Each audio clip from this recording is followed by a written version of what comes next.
couple of days ago in Southern California at world-famous Venice Beach. Nice day at the beach, thousands of people out, a lot of people in the water, people on the sand, playing games, sunning, the usual. And all of a sudden, clouds moved in from across the channel between Catalina Island and Venice Beach. Dark clouds, the thunder shower, which just doesn't happen along the ocean in the summer. You just don't hear about it. The ocean is a relatively constant temperature. Thunder showers are usually caused by heat rising off the land, pushing moisture up in the air. It doesn't usually happen over the water, at least not in Southern California. The ocean is, 68, 70 degrees. Not hot enough to push enormous amounts of moisture up in the air to cause a thunder shower. Well, this thunder shower also had lightning, which is doubly bizarre. It struck Catalina Island, injured a man, a golfer, I guess, started a brush fire there, and then moved toward the shore. The people at Venice Beach got no warning. There was no official warning put out.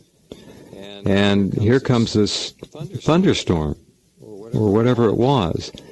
More lightning. A lightning bolt hit the ground there, or the water. I'm not sure which, but they think people in the water swimming may have died and still looking for bodies. One person was killed, a number of people injured. It was a very bizarre thing. Well, nature's strange and unpredictable, and oh well, no big deal, right? Wrong. This is a very big deal. Now, before we get into this, I'm going to do one little thing here. First, let me say hello to my friend and colleague, Yoichi Shimatsu, who has been with us for 3.5 years now. Hi, Yoichi, how are you? Well, a little shook up by this, what I call the first shot of the real radiation disaster from Fukushima reaching California, at least. That's exactly what it is. Pacific Northwest, but this is like the opening shot of the real disaster. Yeah. Let me do this one little thing, and then we're going to go into this in detail, because it's very important. And I've got the story up at the very top center column at Rense, and I hope you'll all read it. You're not going to hear this from the government. You're going to hear it from us. Associated Press did report that marine birds are disappearing in the Pacific Northwest. Well, I can tell you birds everywhere are disappearing in the Pacific Northwest, and probably all up and down the West Coast. Significant ecological shift, said AP. Significant ecological shift. Crashes in many species. Die-offs.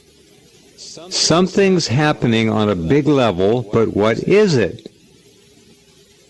Is the question posed.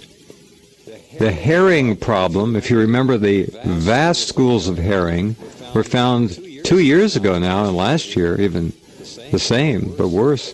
Bleeding from eyes, gills, every orifice. Herring is a food fish. It says the herring problem may be far worse than revealed. Result of contamination? None of these scientists dare use the R word. They will not say radiation. They won't even say it might be radiation.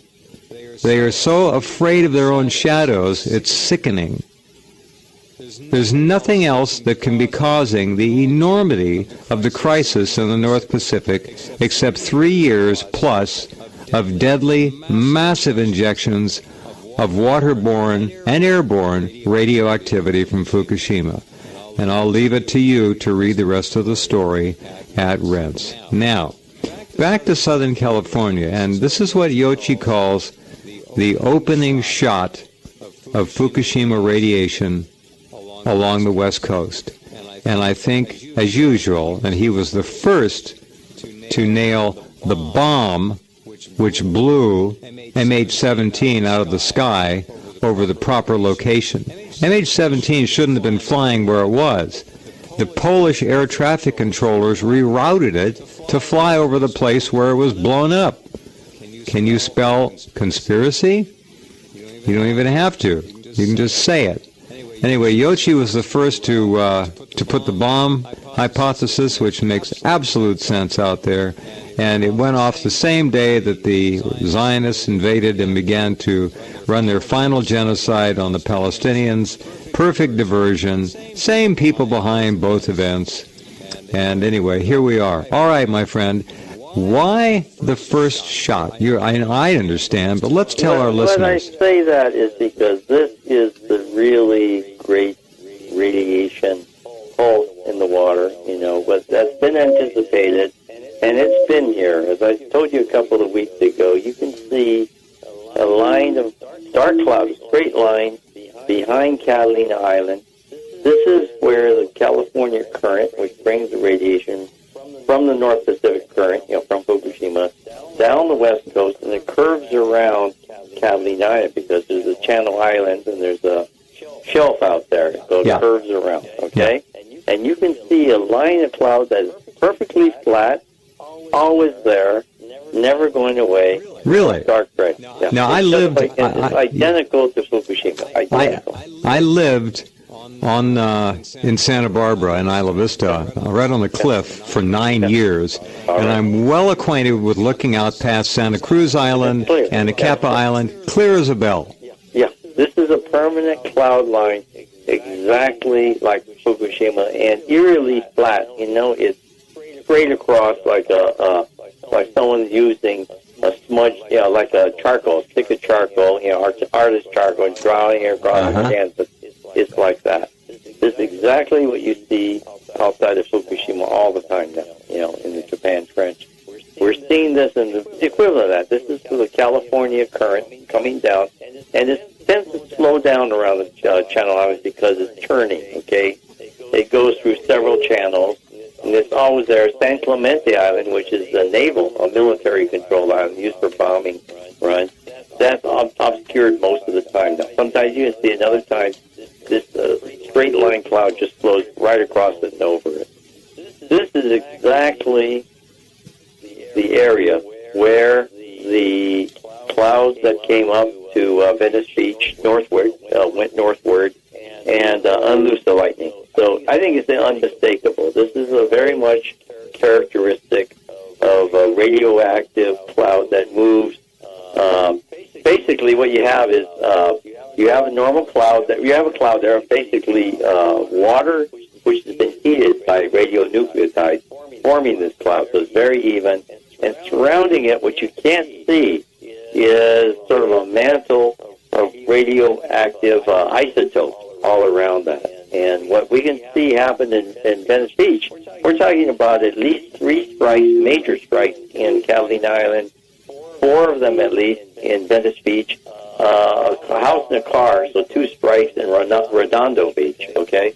So a number of strikes occurred in series that basically the protons from Fukushima are being sucked in with the cloud as hot air rises in the deserts of California and pulls it in. So between the 2 channel islands, you have, what you talk about up there off of Santa Barbara, there's a set of islands there, the Channel Island National Park.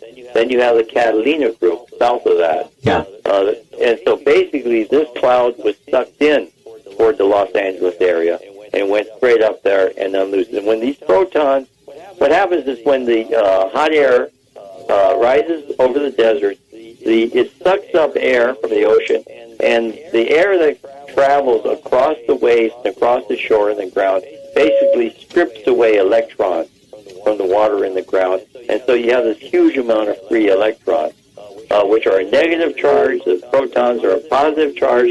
When that cloud came in from Catalina Island, boom, wham. And, the chances of being struck by lightning in California are 1 in 75 million. It's one of the lowest lightning places in the United States. Okay? 1 in 75 million. We saw what? We saw about 9 strikes yesterday. Now, this is not what we would see in the summertime as a Or inland. It has never happened before. Right. It's so rare. There's nothing on record of this nature. Yeah. That's how rare it is. If it ever happened, no one bothered to record it. This is not a freak of nature. This is man-made. Okay. The other thing that I know, why I confirm that it's not man-made, last night, just 12 hours after this event at Venice Beach, it rained heavily on the California coast. In fact, it was the heaviest rainstorm ever in the month of July. It rained more in one night, in an hour, than it has in 10 July. 10 July, we're talking about more than 300 days. It rained more in a less than a 1 hour period along the coast. That very unusual rain. So the first thing I did, jumped on a bicycle. Here I am once again, the guy with a bicycle, not with a car, not with a limo, not with a pickup truck, but with a bicycle. Back in Fukushima. God bless yeah, exactly. Yeah. Fukushima, California. Here I am. I came here to take a break from it, to rehabilitate, to get my breath and what happens. And I was really depressed after hearing the news of Venice, because I knew, man, it's here. It's followed me. I came here for a break, and now I got to face it. And I'm going to have to ride a bicycle, which I did this morning. I went down to a coastal marine park. You took your Geiger counter with you. Yeah, it was my dosimeter. Took it down there, and lo and behold, I checked a couple houses, the roofs. There was, like, on the edge of the roof, something that, let's say it was 12 microsieverts on the ground below the roof, but on the roof itself, 20. So we're talking about more than half a jump. So there was a massive amount of radiation that came down last night over the whole shoreline. Now you're talking, okay, let me get this straight. 0.12 microsieverts. Yeah, that's right. Microsieverts on the ground. That's right. 0.20 on the roof from the precipitation. From that night, yeah. So basically, we're talking about a 0.08 difference, quite a bit, possibly more. Okay. Well, then I go down to the PCH, the Pacific Coast Highway, right below there in the channels where the rain comes off the highway, 0.20 again, along the plateau towards the sea, 0.16. But at the bottom of the bluff, okay, where the earth meets the beach, I found it was something like 0.28, okay, build up. But in the kelp down there, very old dry kelp that gets blown up, maybe several years old, very absorbent, 0.38, okay. So we're talking about 38. Yeah, this is like Fukushima levels in that kelp. That's as high as Fukushima, isn't it? As high as Fukushima. Yeah. There at the bottom of the, just that one spot. You go down the beach, the numbers go down in the kelp, basically, in the drier kelp, it's higher because it's exposed, absorbs rainwater, okay? It's been there longer.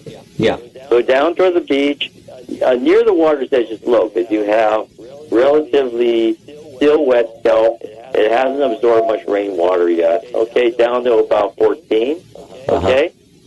Then the surprise was the kelp, fresh kelp. We're talking about young kelp in the water. That was like 0.28. Okay. So we're talking about this is not affected by rainwater. This is fresh seawater. There's been, in other words, the bloom in radiation has hit California. It's the kelp, the young kelp that's growing this year, this winter, since last spring, that's been really growing fast, is absorbing a lot of radioactive compounds. So the water is, in fact, very, very radioactive now. So we know very clearly from everything that the water, the bioaccumulation just this year has been massive, okay, compared to the past, that there's massive amounts coming in the fog and in the rainwater, as we see at the bottom of the bluff there, okay? Yeah. And as we saw in Venice, the massive, unaccounted for lightning strike, and I've always said that Fukushima radiation has been altering the weather, creating all this freak weather. If these lightning strikes weren't freak weather, I don't know what is. These are bolts out of the blue, in a place where lightning never strikes. And everyone on the beach felt it, apparently. People were just feeling tingling sensations all over the body. about more than a dozen people were hit where they had to be hospitalized. But everyone apparently on the beach, fishermen, everyone that was there, could feel the light. They thought they would see a flash, they could feel the tingling sensation, and then they would see people falling down. That's an extraordinary report. I read it. That is not normal lightning. It's extremely broad in its impact. Not localized. This is over a massive area. It's a big beach.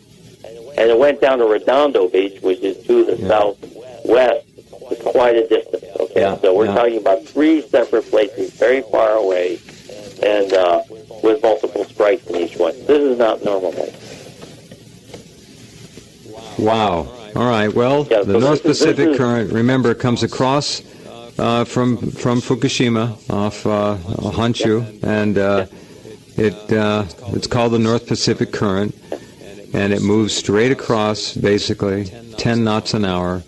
It divides approximately Washington State, north end of Washington State, approximately, let's just say for the sake of discussion, half goes on up to Alaska along the coast and spins round and around in the Gulf of Alaska like a toilet that's been flushed where there's nowhere to go.